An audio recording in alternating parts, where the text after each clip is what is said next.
Está no ar. Fique à vontade para apresentar. Tá dando para ver a tela? Sim, sim. Certo, então. Bom, quem tá falando é a Carolina. Meu grupo é eu, né? É uma dupla, eu e Maria Vitória, e nós vamos falar sobre insegurança.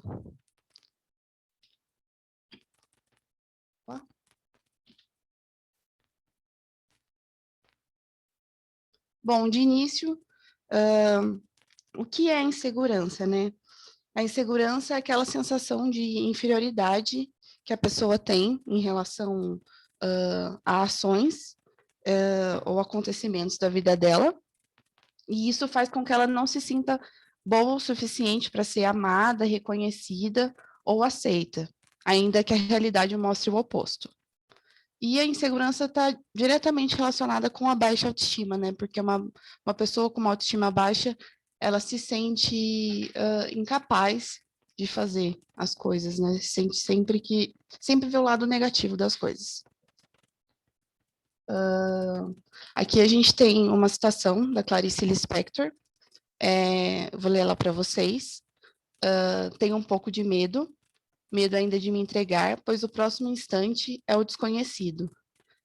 E essa frase está diretamente ligada com a insegurança, porque a gente vê que é um eu lírico que tem medo da rejeição, tem medo de receber um não, ou medo de agir independente do que vai acontecer, sempre pensando que pode acontecer algo ruim.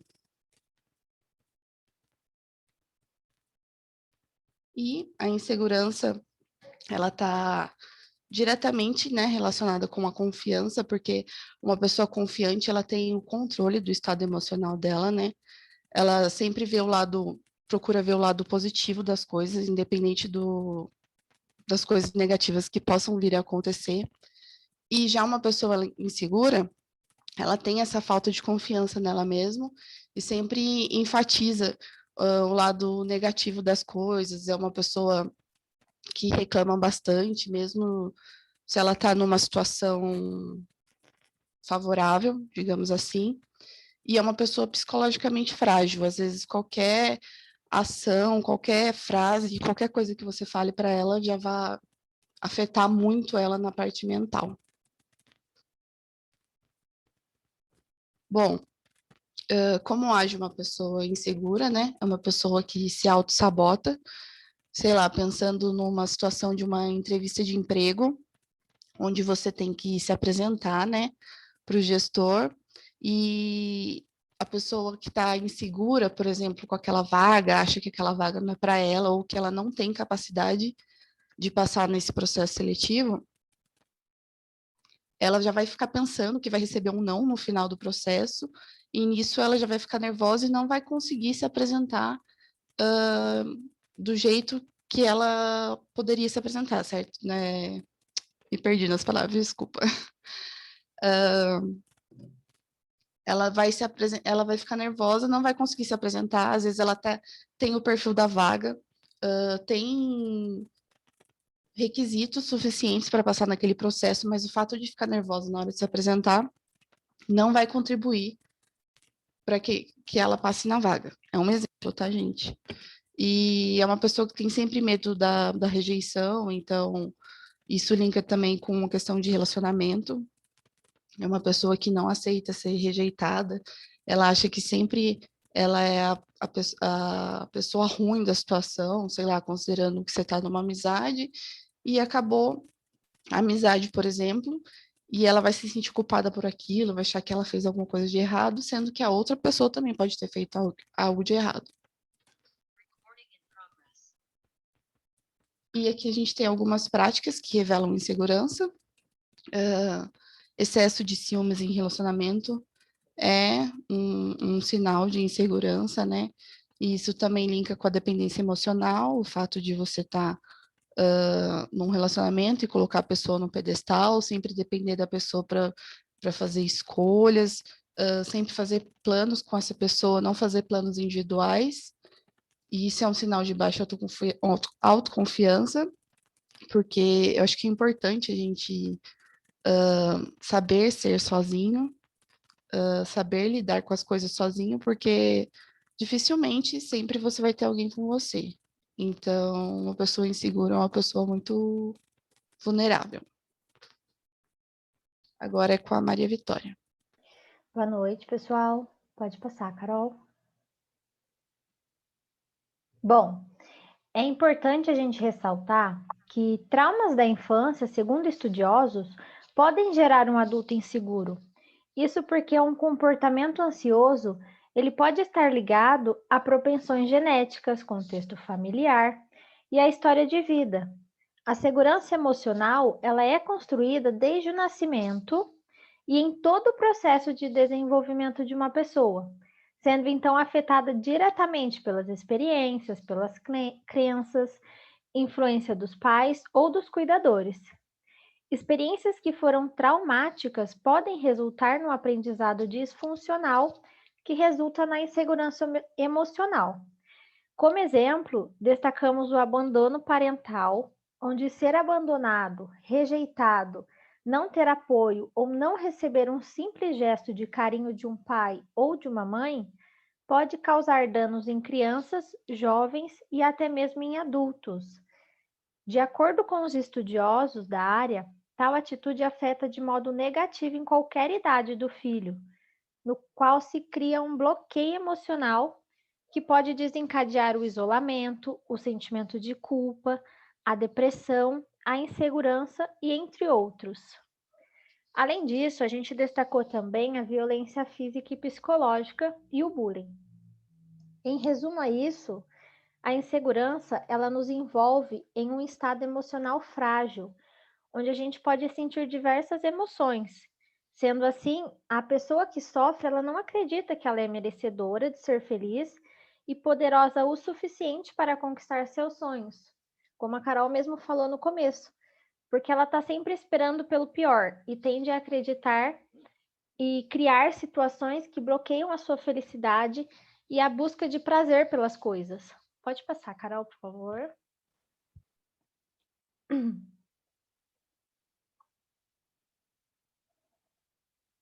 Como tudo que acontece na vida da gente resulta em consequências, nesse contexto, a insegurança em um relacionamento, por exemplo, ela pode vir acompanhada de histórias fantasiosas, medos irreais, ciúmes, carência, entre muitos outros aspectos que dificultam uma convivência agradável e uma relação sadia. Geralmente, a pessoa emocionalmente insegura, ela acaba se manifestando por meio de reclamações, como falta de carinho, acusações de infidelidade, sem fundamento nenhum. Essas manifestações, elas são um meio do indivíduo colocar para fora um profundo complexo de inferioridade. E se existe um fator que pode bloquear o sucesso profissional e impedir a progressão de uma carreira, é justamente a insegurança. Por mais eficiente, produtivo e qualificado que seja um indivíduo na sua área de atuação, quando a insegurança emocional o impede de demonstrar a sua capacidade, ele acaba tendo o seu desempenho afetado e isso prejudica muito os seus resultados. Carol, pode passar também, por favor. Em relação aos transtornos mentais, a insegurança é um dos principais sintomas dos transtornos mentais. Como exemplo, a gente pode citar a depressão, a ansiedade e a síndrome de Borderline, que na maioria dos casos resulta na baixa autoestima e às vezes em uma autoestima tão elevada e tão exacerbada que se manifesta por meio de um ar de superioridade ou de arrogância. Pode passar também. E aqui a gente trouxe algumas formas de eliminar a insegurança. Eliminar ela não é uma tarefa fácil, porque é um comportamento muito complexo que deriva de diferentes motivos pessoais. Porém, a gente fez um levantamento de algumas maneiras que podem ajudar a eliminar a insegurança. E são elas: ser você mesmo, não buscar a perfeição ou ser perfeito, Ao invés disso, tente melhorar a pessoa que você é gradativamente. Concentre-se na sua força e nos seus pontos fortes, e não nas suas fraquezas. Confie em você, acredite que você é capaz. Pense positivo, identifique os pontos negativos e livre-se de todos eles. Não se culpe por acontecimentos infelizes. Ao invés disso, tire uma boa lição de cada experiência desagradável. Pare de se comparar com os outros ou com o que os outros têm e você não tem. Lembre-se que cada um tem o seu tempo. E por fim, concentre seus objetivos pessoais e nunca faça algo na intenção de superar alguém que não seja você mesmo, essa pessoa. Pode passar também. Ter um pouco de insegurança é normal, mas em muitos casos são extremos e nem um pouco saudáveis na nossa vida. Além disso, muitas das vezes é necessário a ajuda de um especialista, por ser algo bem mais complexo e que pode prejudicar a pessoa. Sendo assim,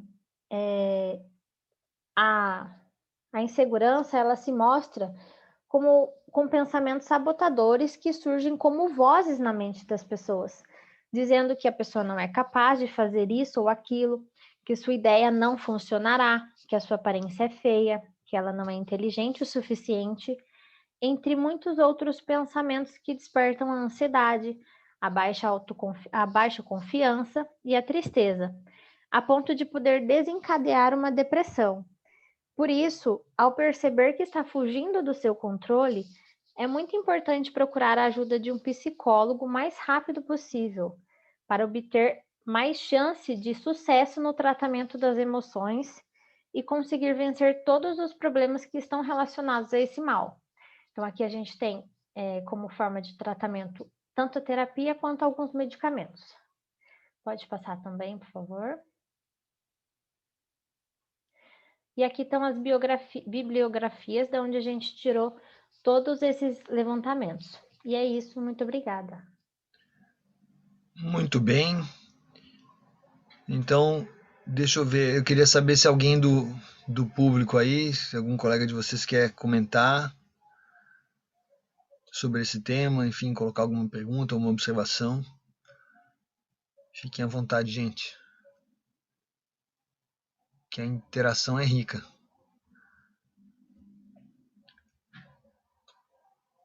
O que eu posso dizer é que acho que ninguém está livre desse mal, né?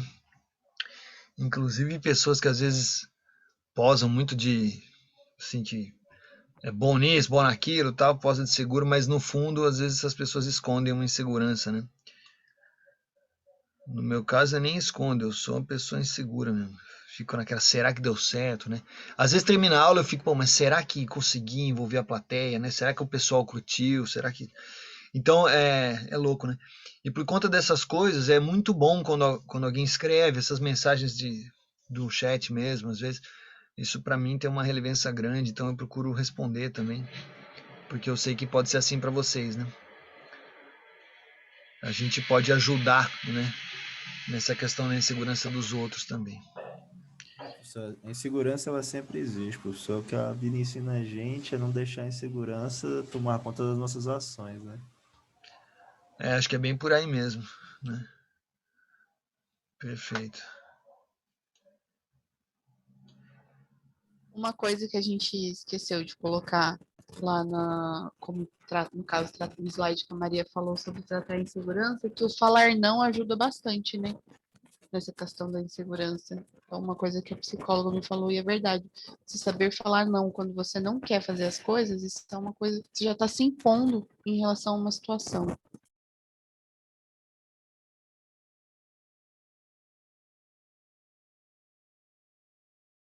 Isso é verdade, isso é um aprendizado, né? Eu tenho até hoje um pouco de dificuldade, né, em algumas situações de falar não, ficando, pô, mas o que vão achar, né? Mas é uma questão de honestidade mesmo. A gente está vivendo no limite direto, né? Pelo menos assim, eu acho que vocês também, né? A gente como professores, a sensação que dá é que o trabalho é muito maior, né? E você não dá conta, fica naquela no limite, né? Então eu tô aqui no intervalo entre uma turma e outra, chega a mensagem de aluno e tal, e eu não dou conta, fica aquela, putz, mas será que vão pensar mal de mim, né? Então a gente tem que pensar do ponto de vista do outro também, né? Evitar o excesso de cobrança também, evitar colocar para baixo. Acho que uma boa parte dos relacionamentos abusivos, né, gente, realmente tem essa coisa da insegurança, de ficar deixando o outro inseguro, né? Professor, mas a raiz da insegurança é a criação de expectativa. Eu até coloquei aqui no chat aquela coisa do que o Freud fala da expectativa angustiada, né? Que é isso, né? Que a pessoa já está esperando, né? Sei lá, chegou em casa, tá com gente na porta, ele fala, nossa, o que aconteceu? Pegou fogo, sabe? Já começa a viajar, né? Já tá esperando, já tá com aquela angústia de não sabe o que foi, então já vai pro pior, né? É difícil, né?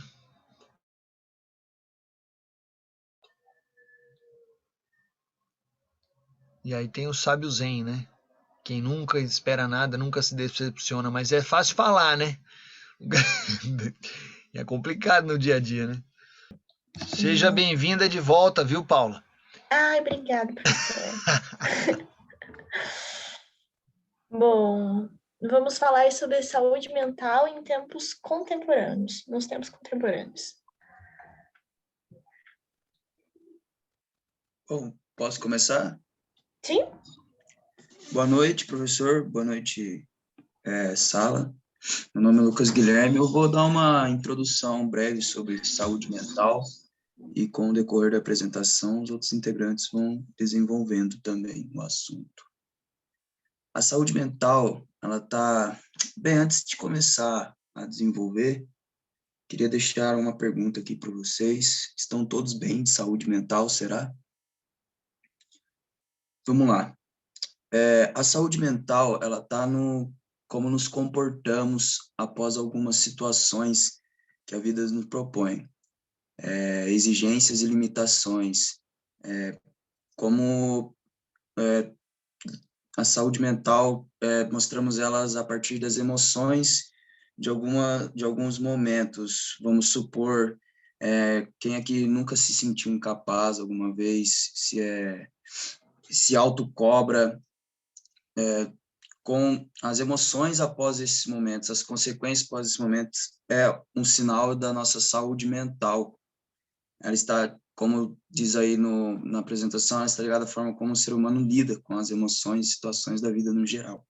Seja no seu ambiente de trabalho, seja com sua família, seja no momento de lazer, seja na escola, na faculdade, na vida em geral mesmo. Algumas dessas emoções estão citadas ali ao lado: alegria, felicidade, tristeza, raiva, frustração, satisfação.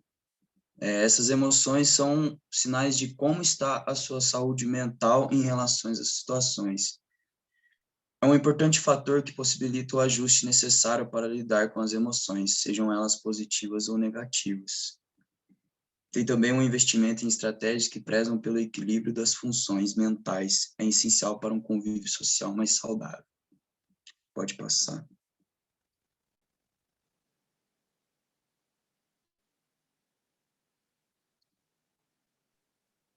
Bom, boa noite, gente. Agora eu vou falar um pouquinho sobre o que é ter saúde mental. No primeiro item aqui, a gente colocou que é estar bem consigo mesmo e com os outros. E uma coisa que eu queria pontuar nesse item é que esse estar bem não é necessariamente estar feliz o tempo todo ou com todas as coisas da sua vida dando certo, mas sim você estar bem resolvido com você mesmo, com os outros, sem ter lidando de maneira saudável com as adversidades, com as coisas diferentes que vão acontecendo, de uma maneira funcional no geral. O segundo ponto que eu coloquei é que ter saúde mental é você ter uma inteligência emocional para lidar com as exigências da vida. Então, por exemplo, a gente sabe que nem sempre a gente vai estar bem, nem sempre a gente vai estar feliz, nem sempre as coisas vão estar fluindo do jeito que a gente queria. Mas se a gente tem uma inteligência emocional diferente para lidar com essas adversidades, para lidar com essas diferenças, a gente vai saber dosar o quanto a gente pode se chatear com aquilo, por quanto tempo, e o quanto de energia realmente vale a pena gastar com essas coisas. O terceiro ponto, que é um dos mais importantes na minha opinião, que é saber lidar com as boas emoções, mas também com aquelas desagradáveis. Porque como a gente já falou aqui, a gente não vai estar sempre feliz, nem tudo vai dar certo todo o tempo, e a gente precisa ter inteligência emocional suficiente para saber lidar tanto com as emoções boas quanto com as desagradáveis, porque a gente sabe que elas vão aparecer porque elas fazem parte da vida.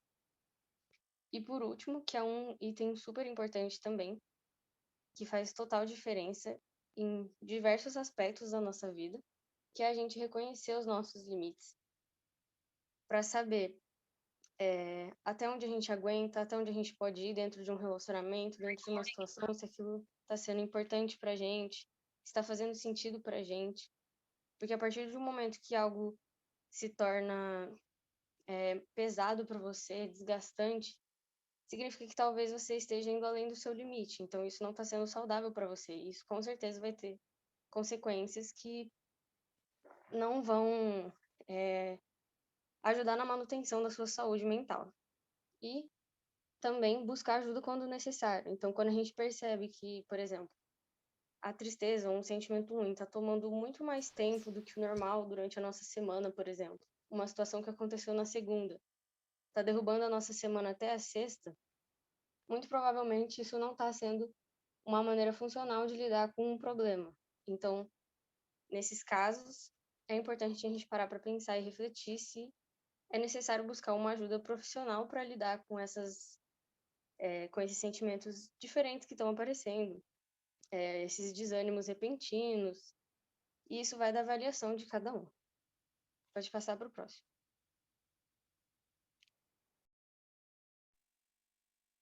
Bom, aqui a gente vai falar um pouquinho sobre os obstáculos do dia a dia.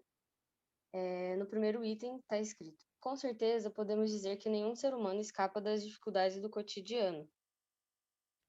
As adversidades vão aparecer e um fator importante é a maneira com que lidamos com ela, como a gente já falou no slide anterior.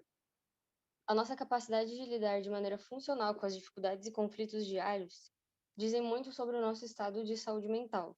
Então, se a gente está lidando proporcionalmente de acordo com a situação que aconteceu, tá tudo bem. Por exemplo, a gente tem todo o direito de ficar chateado quando algo dá errado. Mas será que vale a pena a gente ficar chateado por tanto tempo e acabar esquecendo de ver outras coisas que estão dando certo na nossa vida? E aqui a gente colocou: é muito importante que a gente tenha conhecimento e noção dos nossos limites e das nossas deficiências, para que a gente possa nos respeitar e cuidar. Então a gente precisa respeitar o nosso espaço, a gente precisa saber até onde a gente pode ir para não se machucar, porque tem coisa que não vale a pena, a gente precisa se cuidar, a gente precisa prestar atenção nos lugares que a gente não está cabendo mais, em situações que não estão fazendo bem para a gente mais, para ver o que realmente está valendo a pena gastar a nossa energia. Pode passar para o próximo.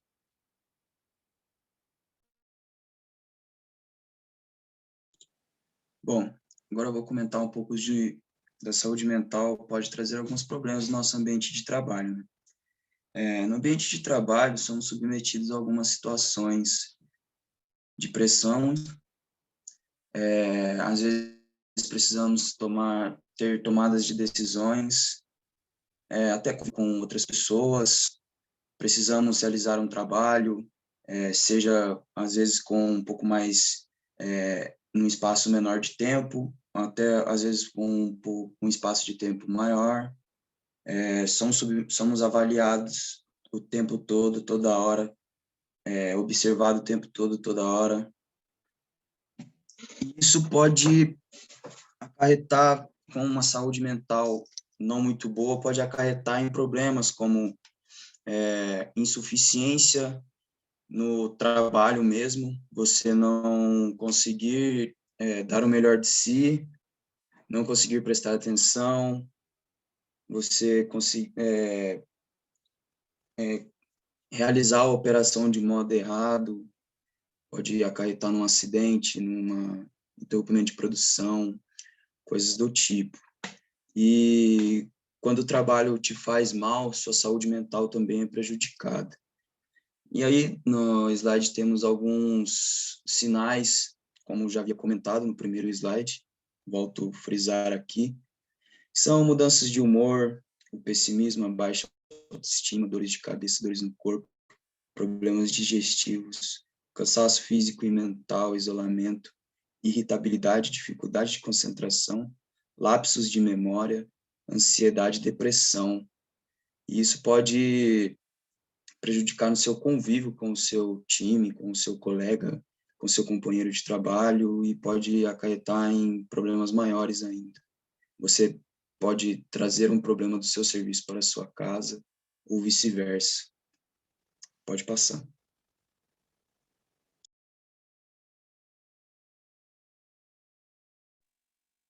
Bom, aqui nesse slide a gente tem falando um pouquinho sobre como cuidar da sua saúde mental. A gente sabe que pequenas ações inseridas no cotidiano já podem provocar grandes mudanças a longo prazo, com impacto positivo no corpo e mente. Então a gente sabe que, principalmente durante essa pandemia, tem muita carga a que a gente está sendo exposta diariamente, com tanta notícia, tantas coisas diferentes acontecendo, tantas tragédias, tanto desgaste, essa coisa de ficar em casa e ter que lidar com coisas diferentes que a gente não lidava antes quando estava saindo mais de casa. Então, tudo isso faz muita diferença para a nossa saúde mental. É uma carga muito diferente que a gente teve que acabar se acostumando, por exemplo. Então, como a gente consegue lidar melhor com isso em todos os contextos que a gente está inserido? O ideal mesmo é a procura de um profissional para você conseguir desenvolver estratégias melhores para a manutenção da sua saúde mental. Porque um profissional vai saber identificar exatamente o que está acontecendo de acordo com as suas falas, de acordo com o seu comportamento. Ele vai avaliar literalmente, profissionalmente, tudo que está sendo dito ali para ele.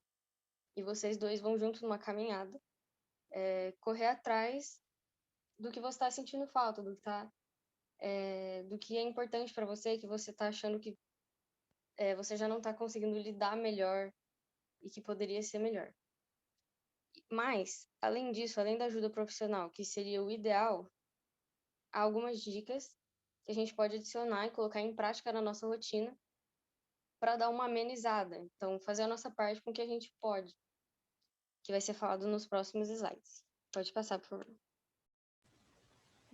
Boa noite, pessoal. Então, é muito importante isso, cuidar da saúde mental.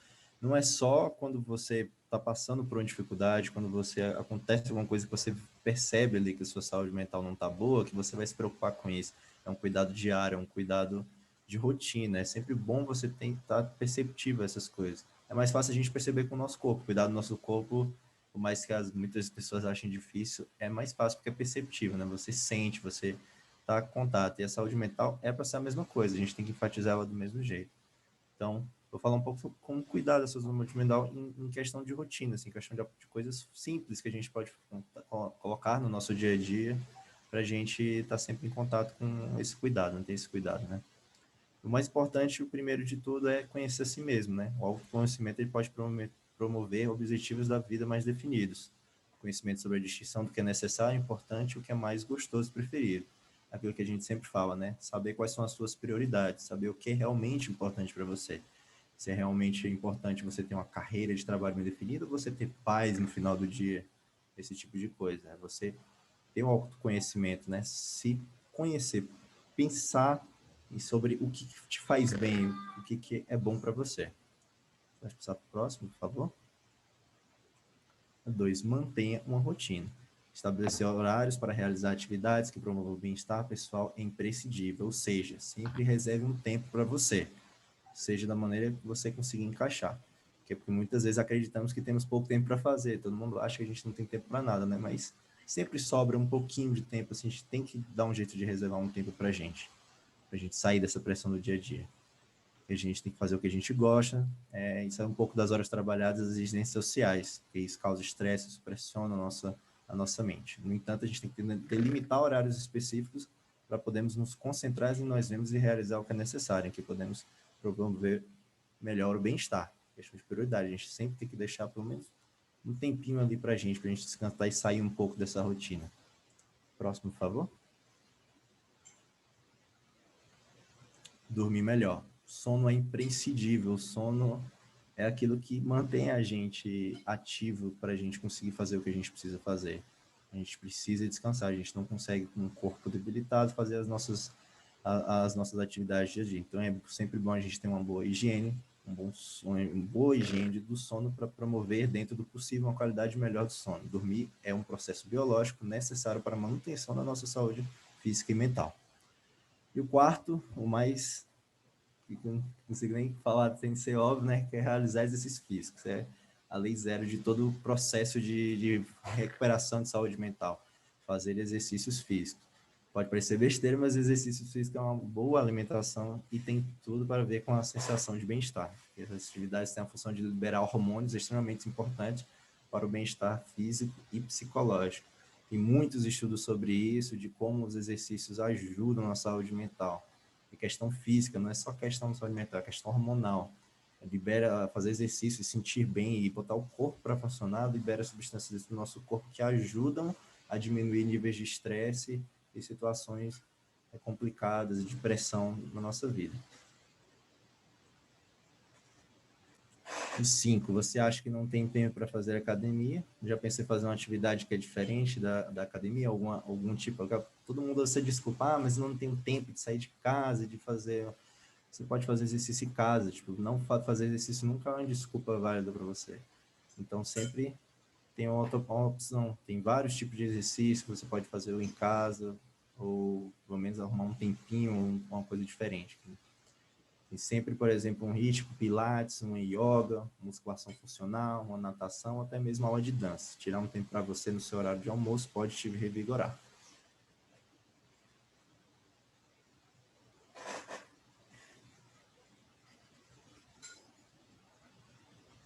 A Poca tá aí? Acho que ela ficou com... Eu fiquei muda, eu tava falando... Tá falando Nossa, mutada, gente. hein? Eu pensava que eu tava comentando contigo, eu falei assim, nossa, que coisa, mas tá bom. Façam atividades prazerosas para si. Muitas vezes, a gente precisa ter o nosso momento e saber o que é esse nosso momento. Às vezes, ler um livro, meditar, até fazer um quadro, uma pintura, desenhar, coisas assim, que nos libera endorfina, né? Faz total diferença para levantar o nosso ânimo, né? Compreender o que você gosta de fazer e o que não gosta. E mesmo ter um hobby para poder aprimorar e muita sensação de bem-estar e qualidade de vida. Consulte o médico regularmente. A qualidade da sua saúde afeta diretamente a percepção do bem-estar. Muitas vezes, a falta de vitamina, até mesmo a desregulação do hormônio que o Iago tinha falado, pode causar uma queda no ânimo e tudo mais que você, às vezes a gente nem percebe. Muitas pessoas demoram até para fazer os exames de sangue, essas coisas assim, e só depois, quando vê que tem algum problema, tá com falta de alguma vitamina, vê que na verdade, o causador daquela tristeza, daquela angústia, daquele mal-estar, veio em si da ausência de ver como estava, às vezes, a saúde dela, né? A física em si. E consultoria, pois pode promover pioras inesperadas de saúde. Isso também vale para quem vai começar uma atividade física. Consulte o médico antes de começar a treinar. Muitas vezes, algumas pessoas fazem os treinos também que não são apropriados para a pessoa e acaba causando dores e desconforto que às vezes também acabam acumulando dores desnecessárias e acabando se machucando e causando também esse mal-estar para si mesmo. Reforce laços de amizade e familiares que são benéficos para si. Em si, ter ao seu lado pessoas que te querem o bem, que tragam energia positiva, que não te levem para baixo. Essas pessoas que te levam para baixo, você tem que tentar, ou eu vejo por esse lado, ou banalizar essas situações, ou ver o problema e mudar, né? Ou então tentar se afastar de coisas negativas e trazer o quão mais positivo, ou mais benéfico, ou melhor para a sua saúde no geral, né? Você trazer para perto do que ficar perto de coisas que não te trazem o bem. Controle o estresse. Tente minimizar atividades que você sabe que são promotoras de estresse para si, e quando isso não for possível, mude suas atitudes diante delas. Seria realmente ou parar e não discutir com situações que às vezes você vê que não há necessidade de se voltar ao estresse por conta de uma discussão às vezes besta, ou então você ignora ou você se afasta, né, de atitudes como essa.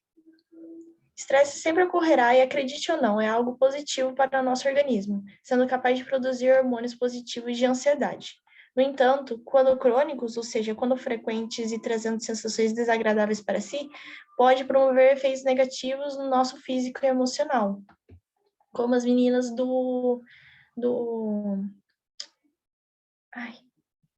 da apresentação anterior tinham falado, né?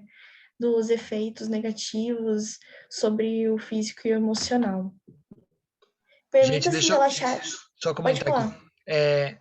Tretas de rede social, gente, é o tipo da coisa que às vezes a pessoa se desgasta pra caramba. Eu tô falando por mim, que nossa senhora, né? Então, você vê que o negócio não tá progredindo, às vezes não convém, não vale a pena. Não convém. Uhum. Só ignorar ou deixar pra lá, ou até se continuar insistindo, bloqueia. Não tem o porquê você ficar ouvindo as coisas assim desnecessárias do povo que talvez nem te influencie na vida, nem esteja do seu lado. Permita-se relaxar e simplesmente não fazer nada. Isso eu ouvi bastante nas aulas de sociologia no ensino médio, falando sobre o tempo de ócio. O tempo de ócio é um tempo perfeito para você se concentrar em si mesmo, às vezes até pairar, assim, ó, só relaxar, tirar esse desencargo, deixar a poeira baixar, às vezes é bom. A cobrança pessoal para sempre realizar atividades marcantes e significativas para a nossa história de vida é algo que pode gerar muito mal-estar e fazer com que tenhamos ainda mais sobrecarga e estresse. A gente se cobra muito no dia a dia por uma perfeição, muitas vezes imposta pela sociedade no geral. E às vezes não é desse jeito. Eu vejo assim que todo mundo erra, todo mundo tem problema, todo mundo tem que solucionar um problema, ninguém sabe o problema do outro. Então, assim, às vezes você pensar consigo mesmo, coisas boas, sabe? Deixar essas coisas, às vezes, se perder com o tempo, é bom. Desconecte-se. O uso indiscriminado das redes sociais pode levar à piora da qualidade do sono, má distribuição do tempo e favorecer para que tenhamos uma perspectiva mais negativa da nossa qualidade de vida. Muitas vezes o celular rouba o nosso tempo, ou então muitos comentários, né, como o professor falou, nas redes sociais, são desagradáveis e não te trazem nenhum retorno, assim, nenhuma crítica construtiva, né? Como exemplo, no Instagram de famosos sempre dá a impressão de que não estamos vivendo nossa vida completamente, uma vez que as fotos só mostram um retrato, um período bem pequeno da vida da pessoa. E somos sempre cobrados a não mostrarmos a parte cansativa, difícil, trabalhadora da nossa vida. até de famosos, de pessoas ricas, aqueles carrões, aqueles celulares, aquelas roupas. Tudo isso você vai martirizando com o tempo. É um capitalismo que vai sugando você e vai te puxando para querer ter essas coisas, se martirizando para você ter esse objetivo de ser bela, de ser bonita, de ser toda às vezes maquiagem.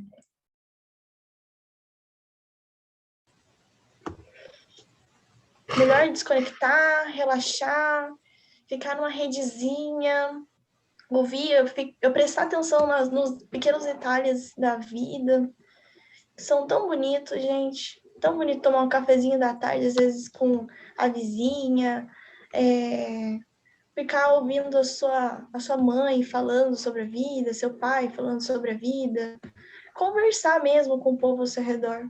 É bom também. Você reconhecer os lados positivos das pessoas e pesar bem mais o lado positivo do que o lado negativo. Às vezes você focando tanto no negativo, você se coloca no negativo. Até de você observar o negativo das outras pessoas, você se coloca para baixo. Se você vai vendo o lado positivo das outras pessoas, você vai absorvendo também para si algo bom. E é isso. Aqui está as referências que a gente utilizou. Muito bem. Então, ó, lembrando das referências, sempre o ideal é colocar a data de acesso, tá? Mas aqui é o seminário oral, sem problema, quando for fazer um artigo, né? Futuramente, quem sabe, acho que vários de vocês, seria muito legal que a gente começasse a participar do INIC, mandando trabalho, toda disposição, né? Daí a gente põe a data de acesso e tal. Uhum. Mas é isso aí, gente. Todos Alguma estamos dúvida? encantados. Dúvidas, pessoal? Eu tô de boa, gostei. Quero saber o povo que tá ouvindo aí. Comentários. Eu fui marcando aqui no chat, né, a questão do sono, né? Essa é uma muito importante para mim. Minha Muito maior importante para mim dificuldade de também. estar. Eu queria fazer uma adenda a tudo.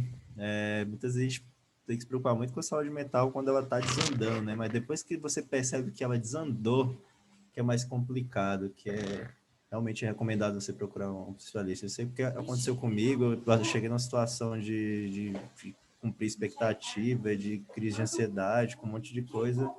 Quando eu percebi, eu já estava numa situação de condição assim, fiquei cuidar, tomando remédio mesmo. Mas não cheguei a pegar uma depressão.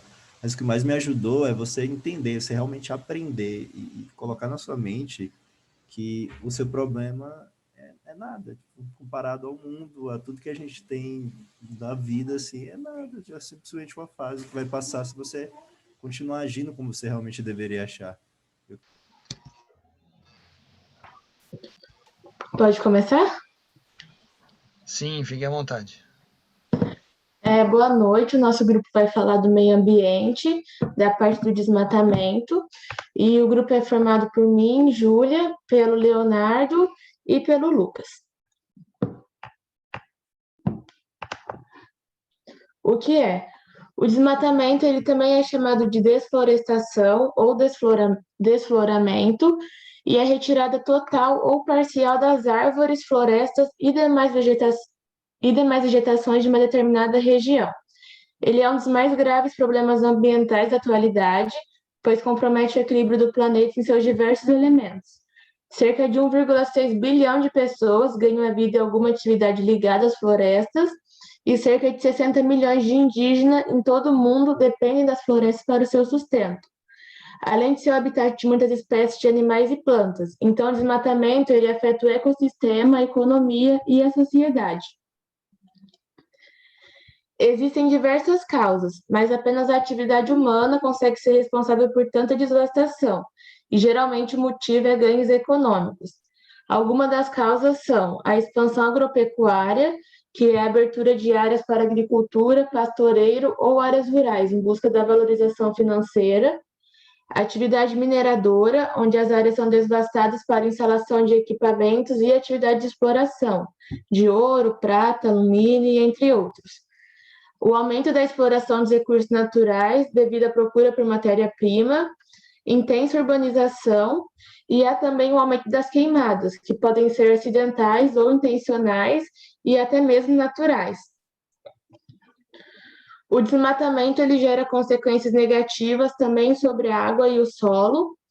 Como as florestas elas são responsáveis pela regulação de cerca de 57% das águas doces superficiais do mundo, que como o próprio nome diz, são águas que se acumulam na superfície e podem ser encontradas em rios, lagos, pântanos e entre outros.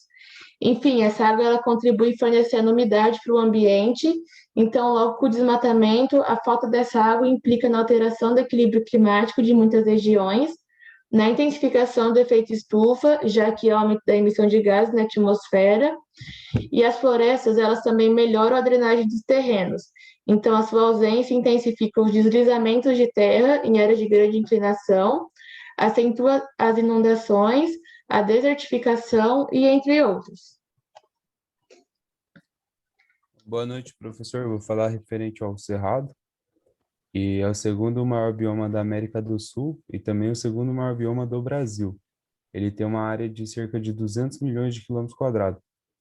Ele atualmente é o segundo bioma mais ameaçado do Brasil. E, além do Brasil, ele ocupa mais dois países, que é o leste da Bolívia e o nordeste do Paraguai.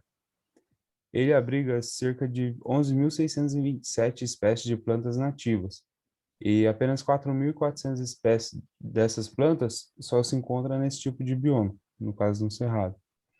E ele habita cerca de 14.425 espécies de invertebrados.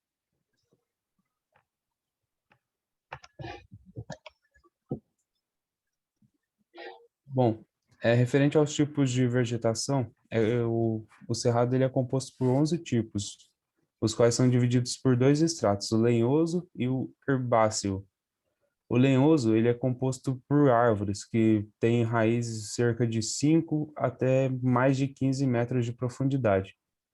Já o herbáceo, ele é composto por vegetação rasteira, no caso gramas, capins, suas raízes têm cerca de 30 centímetros de profundidade. E além da sua grande biodiversidade, há cerca de 200 espécies nativas que possuem o potencial econômico e medicinal. Dentre eles, eu citei 3, que é o barbatimão, que a sua casca ela tem um poder cicatrizante, o rufão, que através do chá da sua raiz, dá para se tratar anemias e inflamações no estômago ou intestino.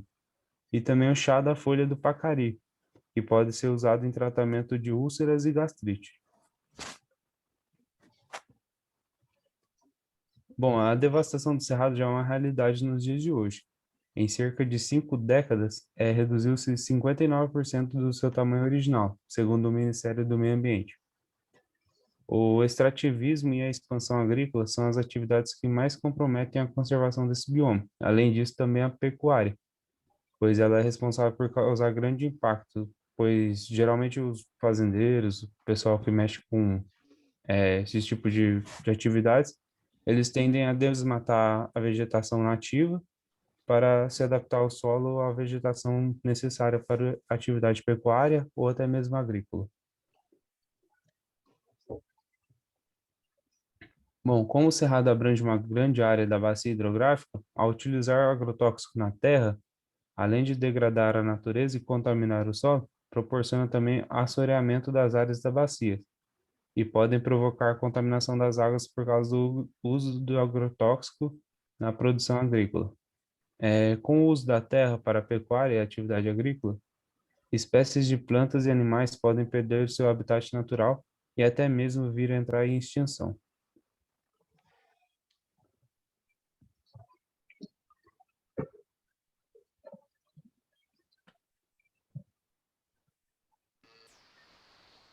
Olá, boa noite. Eu vou falar um pouco sobre a Mata Atlântica.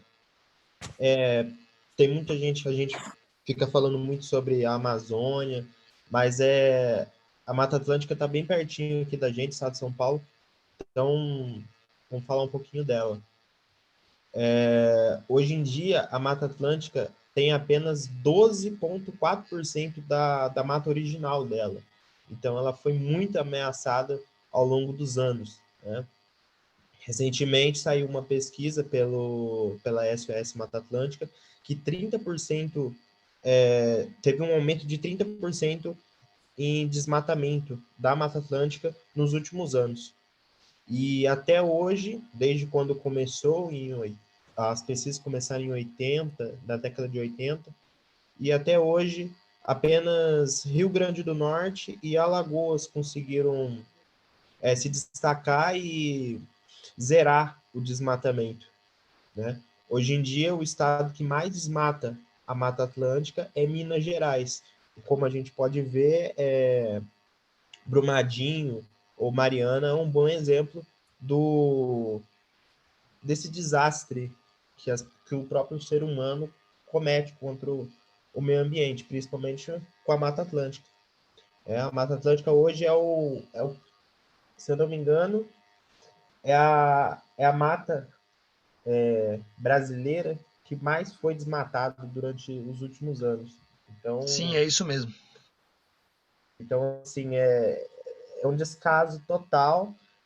E Minas Gerais, por ser um lugar que tem muito minério, tem muitas mineradoras lá, então as pessoas geralmente aproveitam aquela região, né? Como teve lá Brumadinho lá, que acabou com tudo, e como o outro grupo da semana passada falou, né? Devastou lá, matou um monte de animais, e isso acarreta em uma série de situações que agravam ainda mais o desmatamento, né? Pode passar. Aqui a gente trouxe um gráfico, né? Da taxa de desflorestamento anual da Mata Atlântica. Então, pode ver que desde 85 até 2019, que são os dados, ela caiu muito, né? Lógico que isso daí envolve uma grande equipe de pesquisadores que cuidam da Mata Atlântica, né? Recentemente houve uma pesquisa que dentro da Mata Atlântica existem apenas 300 onças pintadas. Então, assim, é muito pouco para uma mata teoricamente gigante, mesmo que tenha 12% da mata original. Mas há outros 7 estados que ainda estão desmatando, porém estão quase na faixa de zero ali. Mas ainda estão ali naquele desmatamento que pode ocorrer aquele desmatamento meio pequeno, mais concentrado, coisas que não se nota em um satélite. Um satélite não notaria desmatamentos pequenos, mas você pega um desmatamento pequeno, ele começa assim, aí ele vai se agravando, vai se agravando, vai se agravando, e daqui a pouco já desmatou lá 10, 15, 20 hectares de uma área. E isso, além de desmatar, mata muitos animais, e o ser humano não pode viver sem o verde, né? Pode passar.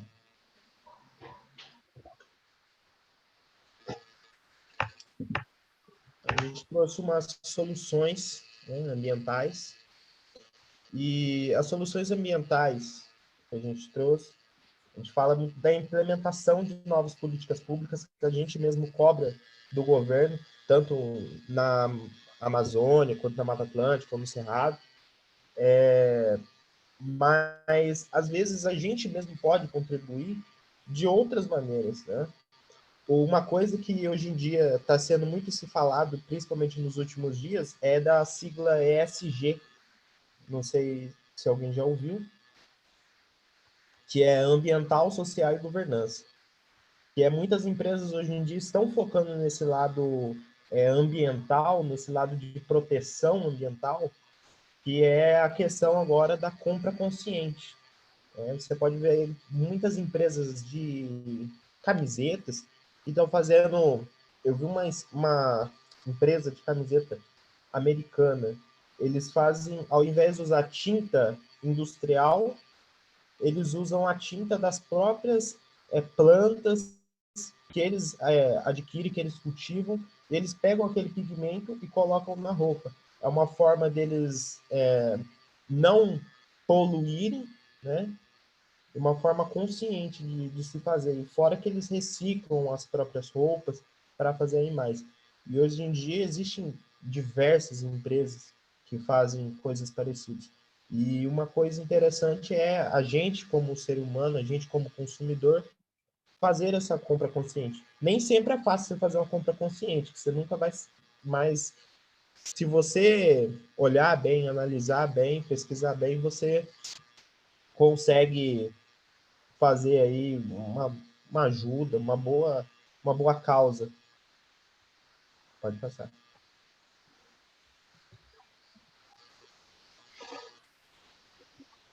A gente trouxe 3 ONGs, são ONGs aí bem relevantes. A SOS Mata Atlântica, eu acho que é bem conhecida, aqui, principalmente no estado de São Paulo, é bem conhecida. Eu não sei se alguém já ouviu falar. A SOS Mata Atlântica é a maior ONG hoje em dia que cuida da Mata Atlântica, né? Eu, recentemente, contribuí com a ONG, então é uma ONG que tem um papel fundamental, vários pesquisadores, pessoas brilhantes, quem tiver interesse também, eles dão palestras, dão cursos sobre o desmatamento, Mata Atlântica, como você pode contribuir, como você pode ajudar. Acho que é bem interessante. Tem a WWF também, Brasil. Ela é uma ONG universal, né? Tem em vários países, tem hoje no Brasil, nos Estados Unidos, na Colômbia, no Chile, tem em vários lugares. É uma ONG que foca não só no desmatamento, mas também na preservação da vida. E tem também a ONG Cerrado, Cerrado. É uma ONG, particularmente eu não conhecia essa ONG, então eu fui pesquisar ela. É uma ONG que cuida especificamente do Cerrado e é a maior da região. Eles têm feito um trabalho brilhante lá. Eu espero que essas ONGs, junto com a nossa ajuda, junto com a ajuda tanto pública quanto privada, possa salvar a nossa, não só a Mata Atlântica, mas a Amazônia, o Cerrado, como tudo, né? Porque, afinal das contas, a gente não consegue viver sem o verde, né? Sem a natureza. Pode ir.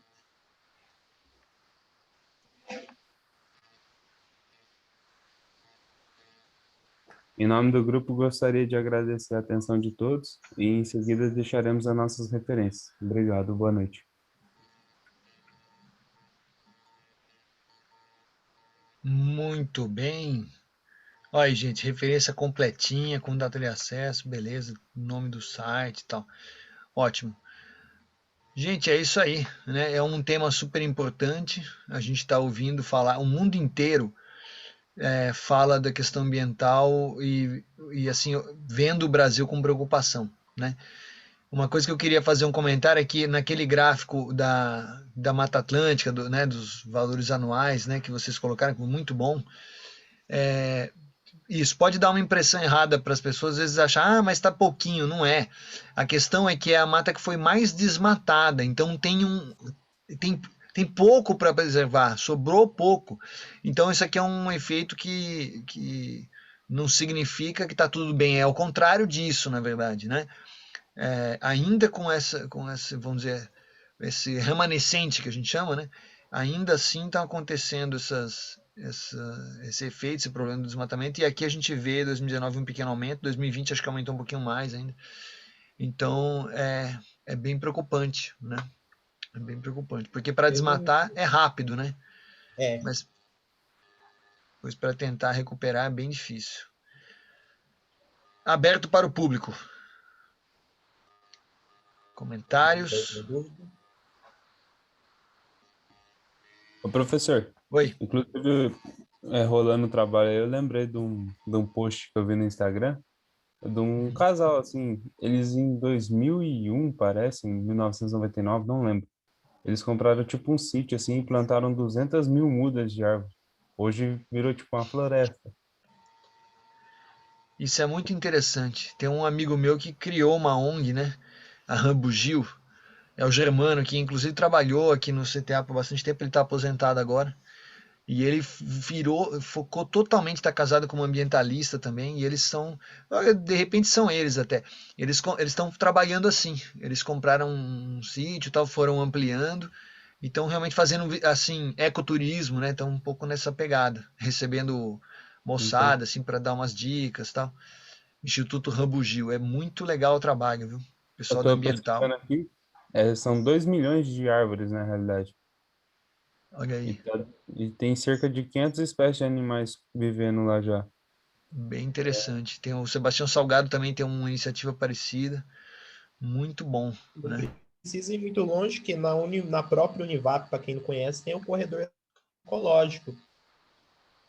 Quem é você que tá com o nome de Olive? Sou eu, é Sara. É Ah, porque eu não tenho Sara! Eu muita. fiquei pensando, caramba! Tá bom, feito. Muito bem.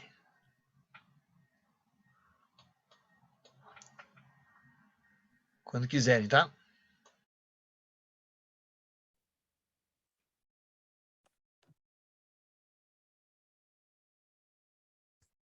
Oi, professor. Então, nosso tema é desemprego. O grupo é composto pela Camila, Jaqueline, Liriel e Sara, que sou eu.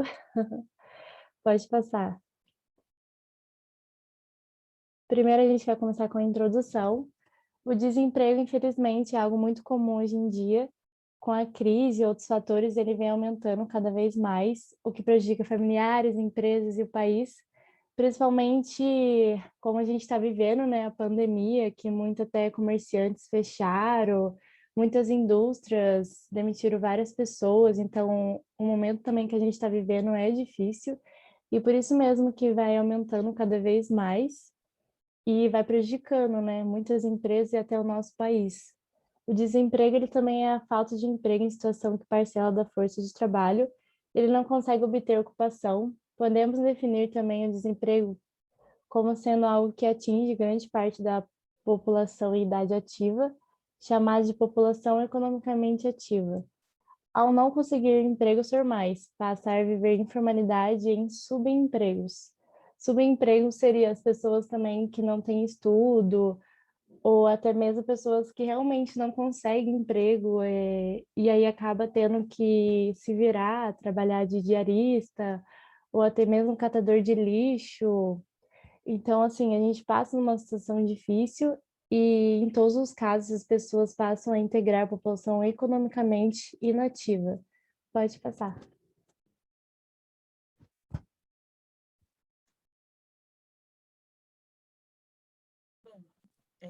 O que é e o que causa desemprego? Começa na minha parte. Eu sou a Camila, da turma 3 do NA. Bom, para ser considerado desemprego, não basta possuir apenas um emprego, ou seja, só é conceituado pessoa com idade propícia para trabalhar. A idade hoje no Brasil é acima dos 14 anos, então só se considera desempregado na estatística as pessoas acima de 14 anos. As fundamentais situações que levam ao desemprego são respeitantes com as questões econômicas, sociais e políticas, como crise econômica, redução dos postos de trabalho, falta de qualificação profissional. E, bom, a principal que leva o desemprego é a crise econômica, que são e a redução dos postos. Bom, pode passar. Bom, eu vou falar um pouco agora do desemprego no Brasil. Primeiro, poder aquisitivo, que é a capacidade de uma pessoa ou uma população de adquirir bens materiais.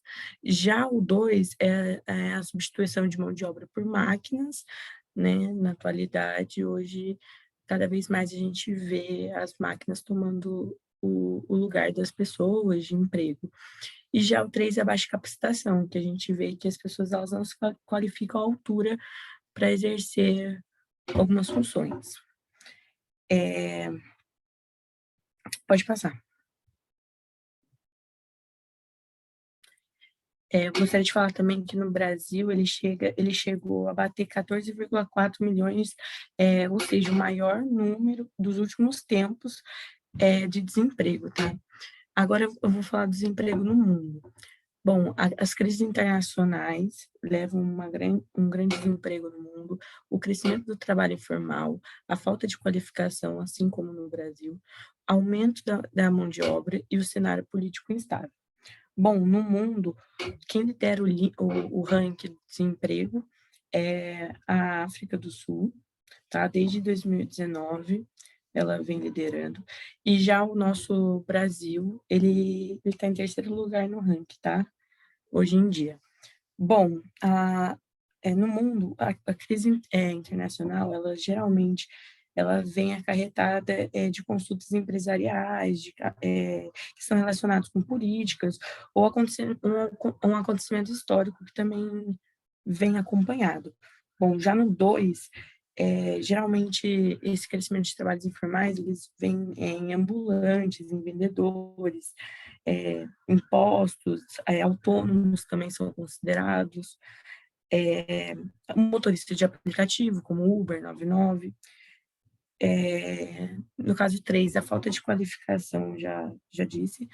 No 5, o cenário político instável é essa volatilidade, né? Volatilidade que a gente comenta, no mercado interno e no mercado externo. Pode passar. Bom, eu sou a Jaqueline e eu vou falar dos tipos de desemprego.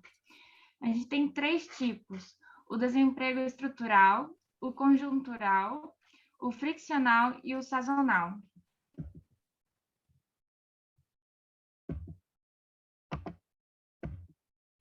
O desemprego estrutural tecnológico é um que a Camila ela até citou quando ela falou do desemprego no Brasil. Ele vem por causa do avanço da tecnologia, da globalização, que é quando a mão de obra humana ela é substituída por máquinas, por exemplo.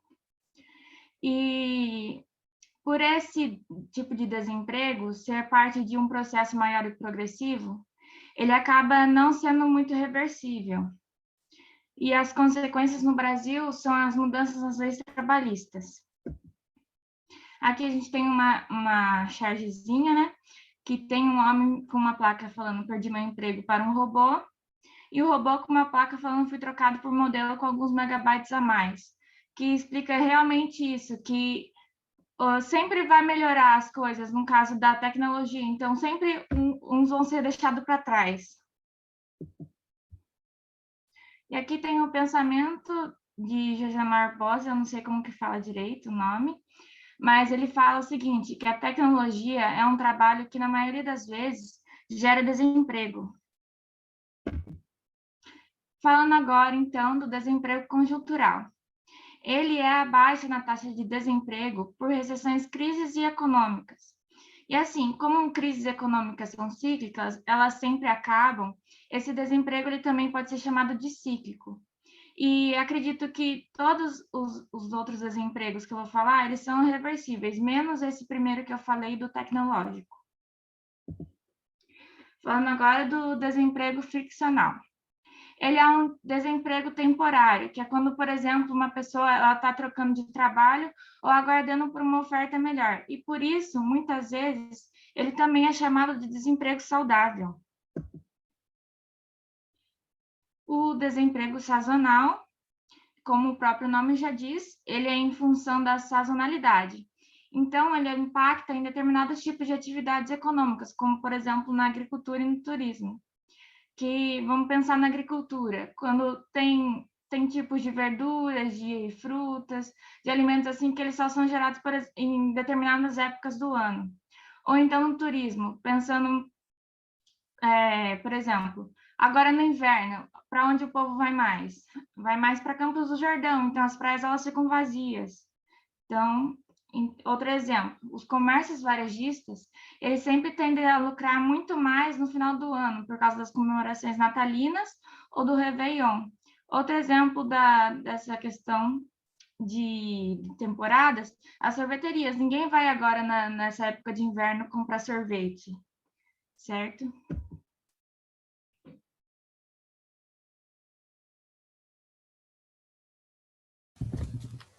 Eu vou falar agora um pouco sobre o desemprego na pandemia. O desemprego no Brasil já era alto comparando com os países da América Latina. E quando a pandemia atingiu o país fortemente, ele permaneceu entre os maiores do mundo. Se for comparar no primeiro trimestre de 2020, o Brasil só tinha uma taxa de desemprego menor do que a Costa Rica. O problema é cumulativo, pois temos milhões de brasileiros desempregados por um longo período de tempo, causando uma maior dificuldade de se empregarem no futuro. Sobre os problemas serem cumulativos, eu vou citar 4 problemas. O primeiro, que acho que é o maior problema, é a crise econômica, porque ela faz com que as organizações busquem diminuir a quantidade de funcionários, né, para não ter muito prejuízo. Então, a primeira coisa que eles fazem é cortar os funcionários. E com a crise econômica também, ela reduz a entrada de investimentos estrangeiros na economia do país. O segundo problema é a redução de investimentos em vários setores. Isso leva com que as empresas, elas produzem menos e, consequentemente, lucrem menos. Então, ela acaba também demitindo os funcionários.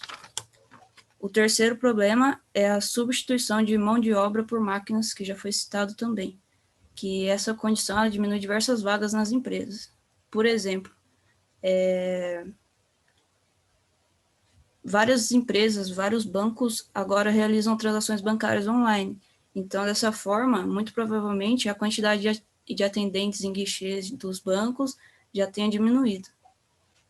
E também tem outros setores, como o agronegócio, que eles adotam diversos equipamentos, desde o preparo do solo até a colheita. Isso, às vezes, precisa só de uma pessoa manuseando o equipamento, ou às vezes nem precisa, porque eu pesquisei, existem atualmente drones que fazem vários trabalhos que nem precisa mais de ninguém manuseando. Pode passar.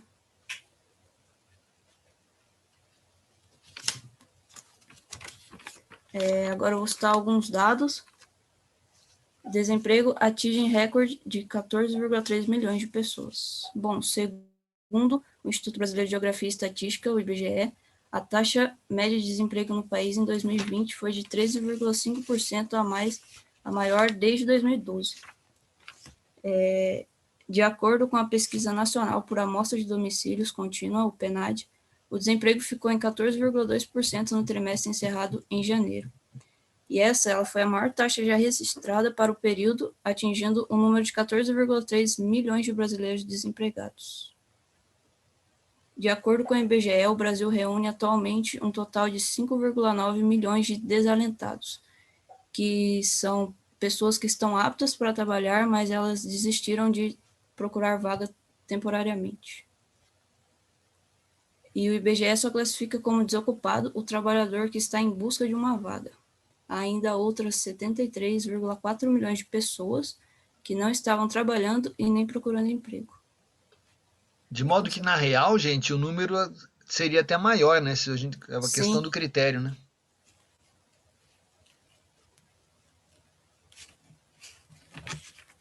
Vou falar um pouco agora sobre a informalidade. Os trabalhos informais, eles são os que não possuem carteira assinada, auxílio, férias e o acesso aos direitos trabalhistas. Em cenários de crise, quem trabalha informalmente fica ainda mais vulnerável, correndo maiores riscos de ficar sem uma fonte de renda. A informalidade ela está sendo uma vertente na pandemia. Existem muitas pessoas que, na verdade, perderam o emprego fixo e precisam buscar alguma fonte de renda. Eu tenho um exemplo, que eu tenho 2 amigos e os 2 perderam o emprego fixo. Então, um deles partiu para ser motoboy, então ele faz qualquer restaurante que chama para ele ir, ele vai e ganha o dinheiro em cima disso. E o outro, ele passou a fazer doces caseiros em casa e começou a vender. Foi a forma que os 2, que depois que perdeu o emprego, conseguiu de arrumar, de pagar as contas, essas coisas. E também tem a parte que muitas pessoas adotam como uma renda extra, né? Porque às vezes tem pessoa que diminuiu a carga de trabalho e diminuiu consequentemente o salário e ainda precisa de uma renda extra para terminar de pagar as contas. E perder um trabalho informal significa sair com uma mão na frente e outra atrás, né? Porque em tempos de crise vai ficar bem mais difícil para a pessoa depois se recolocar no mercado. Ô, gente, eu acho que aqui deve ser trabalho formal, porque, né, você perdeu um trabalho formal, né? Que aí você tem Isso, aquele. Tá. beleza, professor. E assim a gente vê que a importância de criar políticas de auxílio para essas pessoas, quanto é importante. Pode passar. Agora a gente vai falar um pouco sobre o home office. O trabalho remoto ele foi uma saída para empresas não pararem de funcionar, e isso sem colocar a saúde e a segurança dos seus funcionários em risco. Muita gente que atuava em escritório passou a trabalhar em casa desde que a pandemia começou. Então, além disso, acho que a parte que mais adotou esse critério foi a área da educação, né, como é o nosso caso, porque as escolas praticamente no começo fechou, agora está voltando aos poucos, mas mesmo assim ainda a grande parte é home office, é online. Então, acho que isso foi uma forma de continuar os professores empregados, né, os funcionários empregados e a gente tendo aula. Essa foi a maneira mais fácil da gente conseguir ter aula e fazer as coisas. Mas, na verdade, tem um problema que nem todas as funções elas podem ser exercidas dessa maneira, né? Como é o caso, por exemplo, da parte de limpeza, de diarista, tem pessoas que não tem como fazer o trabalho delas em casa, né? E daí elas acabaram perdendo emprego. Teve bastante gente que perdeu emprego por causa disso. E apesar de não se falar tanto da alternativa de trabalhar de casa, muitas pessoas não têm essa opção. Como geralmente são as mais pobres, que não podem escolher, elas ficam ainda mais expostas ao vírus, afinal, costumam viver longe dos locais de trabalho e se deslocar no transporte público. Teve muita gente que perdeu o trabalho de diarista, por exemplo, porque como sai de uma casa para ir para outra casa trabalhar, ficou bem difícil esse contato entre as pessoas. Pode passar.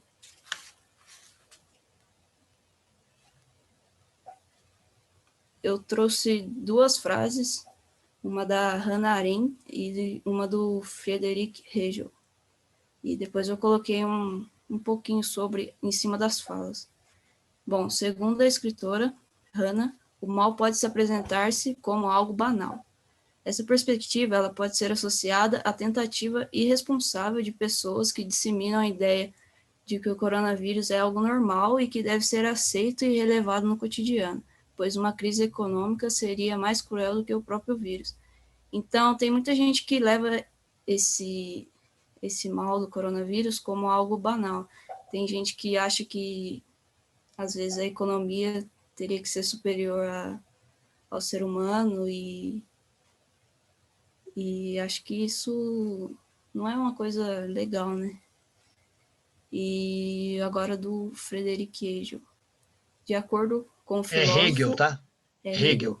O pessoal de filosofia é muito cheio dessas coisas. Se você falar Hegel, eles vão ficar assim deprimidos, né? Beleza. O Estado, ele deve cuidar de seus filhos. Todavia, na sociedade atual, é o oposto do que o autor prega, dado que a falta de assistência com a população é alarmante. Por exemplo, o negligenciamento com a parcela da população que está em estado de carência. Tudo isso retarda a resolução do empecilho, já que a negligência estatal contribui para o agravamento desse quadro prejudicial. Bom, para explicar um pouco isso, eu pensei no auxílio emergencial, né, que o governo brasileiro ele trouxe. Eu acho que tem duas vertentes, o lado bom e o ruim, porque teve muita gente, claro, que fez proveito da maneira certa, que deveria ter sido feita, mas teve muita gente que recebeu também a mais ou que não precisava. E no final, depois, acabou que diminuiu para todo mundo e acho que agora ninguém também está pegando direito, né? Então, eu acho que muita gente, sim, que precisava realmente, que não tinha um emprego fixo, um emprego formal, fez bom proveito, mas também teve muita gente que não precisava pegar e acabou pegando. Eu acho que isso é uma forma, teria que ser de uma forma, assim, mais cautelosa, de saber certinho quem tinha que receber ou não. Pode passar. E o meu grupo deixou esse pensamento da Rosemary, que eu vou ler agora. Que ano? Pandemia, desemprego, aquecimento global, queimadas, nuvem de gafanhotos. Que ano? Ano de incertezas, de temores, de tristezas. Ano que bagunçou nossas vidas e nos fez refletir. Ano que um vírus desconhecido e mutante desafiou a ciência e a humanidade.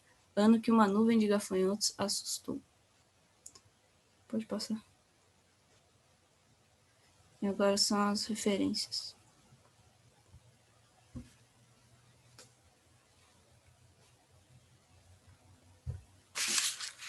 Tá aí, E gente. esse foi o trabalho. Se alguém Muito tiver bem. alguma dúvida. Eu quero pontuar uma coisa, né, que no meio disso tudo é interessante a gente ressaltar a importância do ensino superior, né? Porque, não sei se vocês viram isso, mas apesar de tudo, né, ainda tem uma diferença muito grande e o pessoal que tem o diploma do ensino superior ainda consegue estar mais protegido, né, em relação aos outros que têm menos estudo. Então, são aquelas oportunidades que é importante a gente agarrar, né?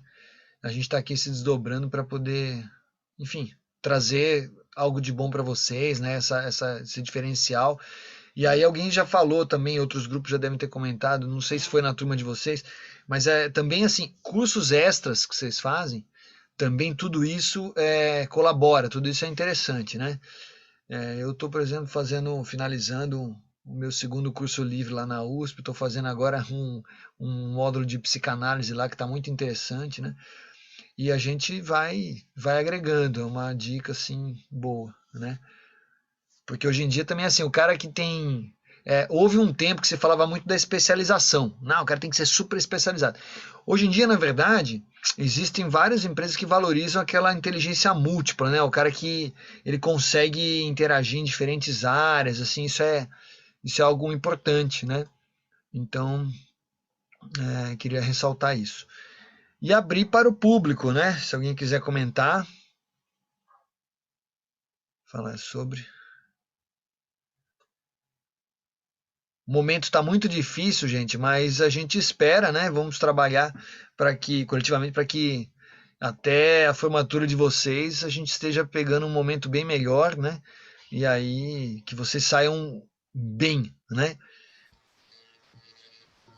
Professor, Vale.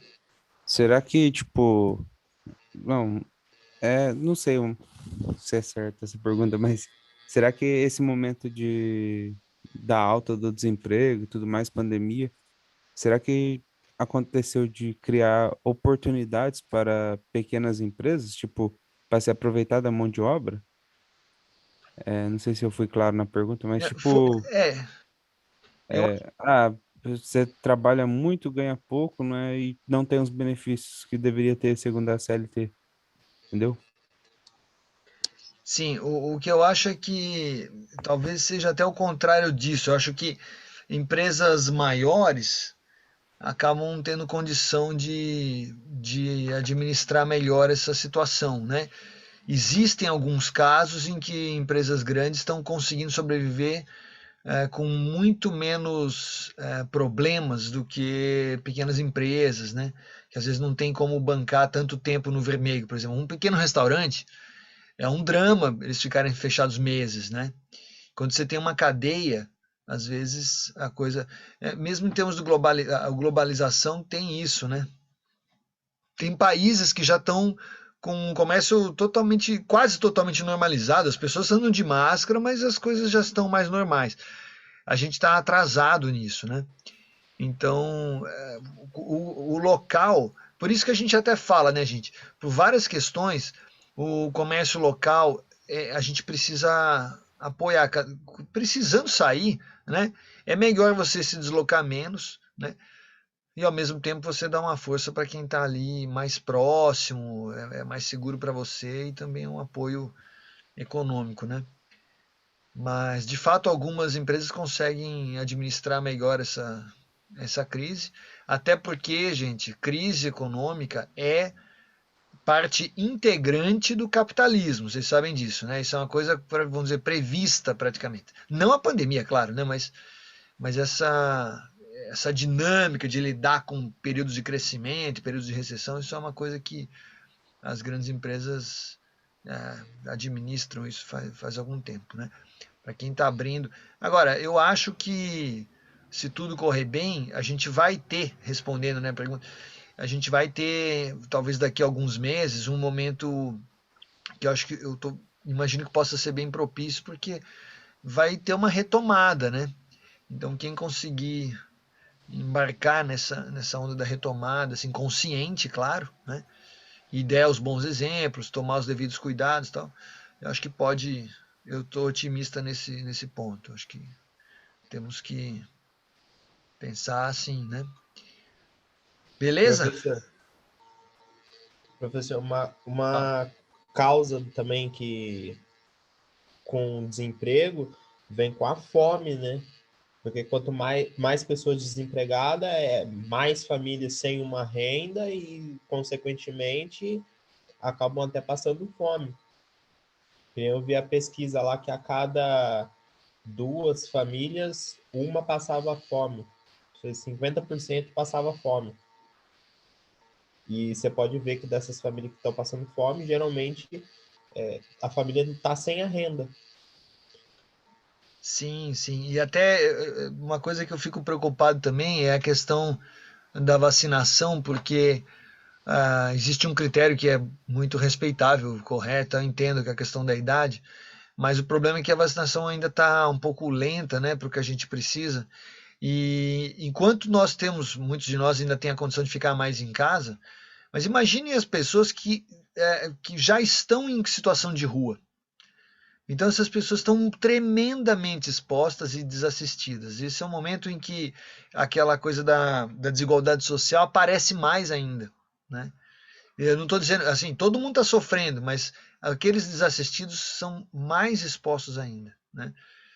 Então é um momento delicado. Professor, mas a questão do desemprego, da questão da desigualdade social, da fome, sempre existiu no Brasil. Mas parece que agora, por causa da pandemia, que o pessoal começou, a mídia começou a fazer campanha em cima, porque nunca eles faziam essas campanhas.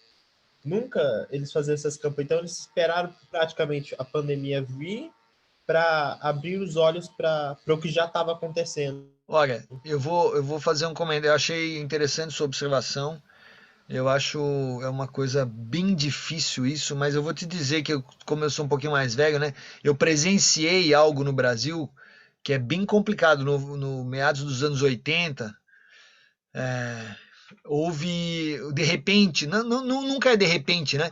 Mas houve um momento, no período de redemocratização e tal, em que surgiu muita matéria sobre fome, sobre miséria, gente na rua e tal. Era uma coisa que era meio proibido de falar e, de repente, houve aquilo, né? O Brasil estava numa situação bastante delicada. A gente teve aí um período de algumas poucas décadas que foram de melhora progressiva, lenta e progressiva, né? Então a gente teve aí uns 15 anos, veio o Plano Real, algumas coisas foram melhorando, depois nos anos 2000 a gente teve uma retomada. Mas eu vivi um tempo em que as capas de jornal e de revistas eram chocantes, que foi os anos 80, terrível a miséria. A gente conseguiu trabalhar isso ao longo de 30 anos e agora... mas é aquela história, né, gente? Para cima, né, para você melhorar, é sempre um processo lento. E para baixo, para cair, é brusco, pode ser brusco, rápido, né? Então esse é um momento que a gente está... Nós estamos nesse momento agora, né? Dramático, vou dizer assim, né? E a gente tem que buscar essa retomada, né? Solidariedade também, né? De alguma forma a gente tem que tentar atuar. Mas eu quero agradecer então vocês, nós estamos encerrando o nosso tempo aqui, mas foi bem aproveitado, né? Agradeço.